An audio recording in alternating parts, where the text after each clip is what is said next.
So I guess global warming has come back out of nowhere. All of a sudden, global warming is some real thing. I remember for a long time it was global warming, and then we found out that climate wasn't warming as much as they said it was. So then it became climate change. Now that they want to block out the sun, it's become global warming again.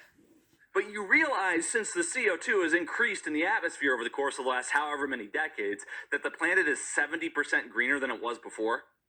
You realize there's more greenery ever?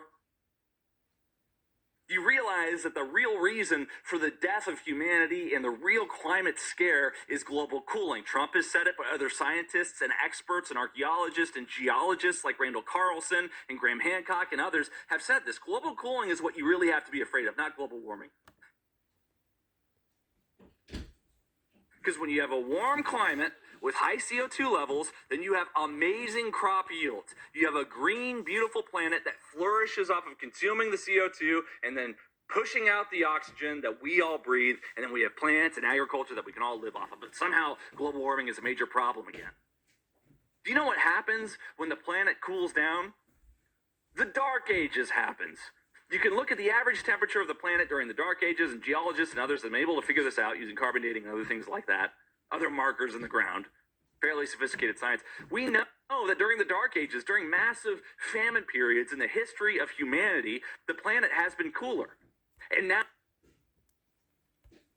they're trying, out of their own scientific cult of self-righteousness, to artificially make the planet cooler, which would do what? It would then make the planet less green, which would then result in what? Which would then make crop yields lower, which would then result in what? Starvation, caused, created, manufactured, artificial food shortages perpetuated by globalist ideals of doing things like blocking out the sun.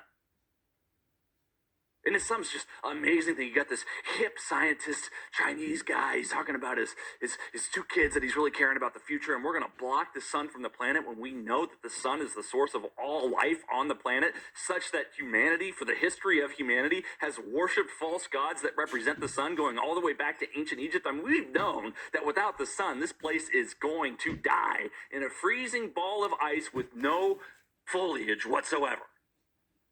But no, we've done the research, and we should be experimenting with pumping these aerosols into the air to create artificial clouds to block out the sun.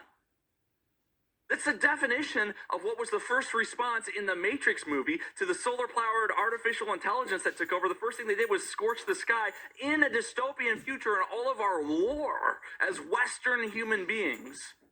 The sun always seems to go first. It always seems to be blocked out, shaded, eradicated, removed, neutered. So just as we have resulted or caused the defertilization of our own species, the lack of fertility rates of our own species, the lack of testosterone of our own species, we're trying to do the same thing for some reason. The globalists are trying to do the same thing they've done to us, neutering us, sterilizing us. They're trying to do the same thing to the planet, all in the name of loving the planet so much. Just as the Democrats claim that they love transgender children so much that their advocacy is for sterilizing the entire population of transgender children.